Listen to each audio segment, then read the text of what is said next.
Hi, everyone.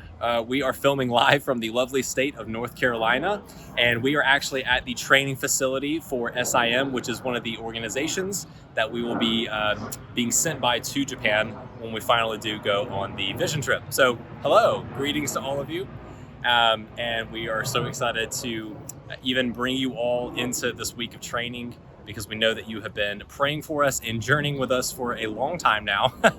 And so this is even part of the fruit of your prayers this week is. And so we just wanted to say thank you and wanted to give you a quick ministry update on what's happening. So we do have an update from Japan. And Misty, would you like to share a little bit about what's going on? Absolutely. So good news is I know you guys have been waiting and wondering, and some of you have reached out to us for updates along the way, but the borders are finally beginning to crack open, which is super exciting.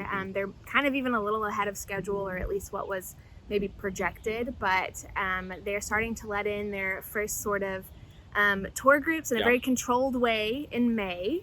And we're hoping and praying that the Lord's gonna open those borders this summer, so we will see what happens. As far as the logistics and whatnot for how that's going to affect our departure date, we're still working out all those details. This update is really recent for the borders, but it's a step in the right direction. Finally. So please keep praying, and thank you guys for waiting with us.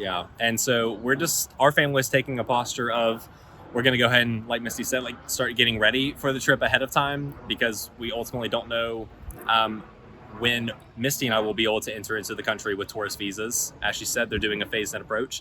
And so we're just getting ready. And this training week is part of the getting ready process that even in Matthew 25, many of you probably remember this parable that Jesus shared about the 10 virgins who were waiting for the bridegroom to go into the feast, the festival hall.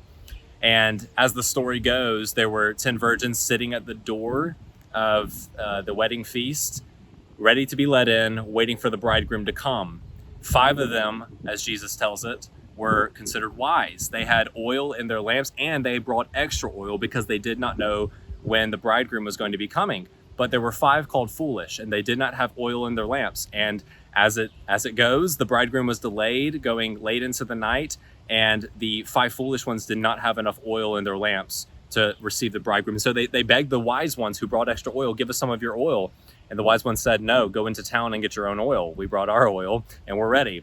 And so the bridegroom came while the 5 virgins were in the city getting oil, and the bridegroom came, and they went in. The 5 who had extra oil went into the festival hall with the bridegroom, and the other 5 were shut out of the door. And so just even as we have been praying through this process, we felt the Lord say, get ready, because you don't know the day or the hour. And we know ultimately that parable does talk about the day of the Lord, the second coming of Jesus, but also here, just even the spiritual principle of we want to be ready for whatever Jesus is going to do. Because as everyone is very clear on now, we have no control over when the borders will open. So we want to be ready, and we're excited about that. So we've got plenty of things still to do, a lot of training, and a long way to go with raising support for the trip, but we are doing everything we can to get ready and be ready for that day. It's been so great being here this week with SIM and connecting with other missionaries being sent all over the world. And if you have a second, you should do a quick little Google for SIM and just kind of read about their history. But it's a sending org that's been around since the 1800s, going to the hardest places, even in those days, and they're still doing the same thing today, which is incredible. And just we've been so cared for. I literally was tearing up when we walked into our little guest house that we're staying in here, because they just have thought of every detail to care so well for their missionaries, and the training is excellent, and we've just been really encouraged. So here's our little Japan.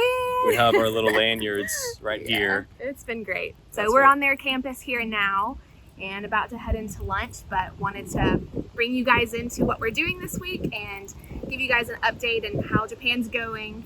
And so on the campus outreach front, so back in Birmingham, we have had a new addition to our team. They have transitioned off the field from Thailand, and their family has just been such a blessing. We've been so excited. So excited to have them. They've been great to work with and a great addition to our team. And as always, we're going to be sharing some stories from the Campus Outreach Ministry field internationally back in the email. If you're watching this video, it'll be on YouTube. So go back to the email and celebrate what God is doing with us, and pray into these stories and enjoy the fruit of our combined partnership in this ministry together. Again, we're so thankful for each and every one of you. We are praying for you, and we are thinking of all of you. So thank you for journeying with us. Blessings. Blessings to all of you.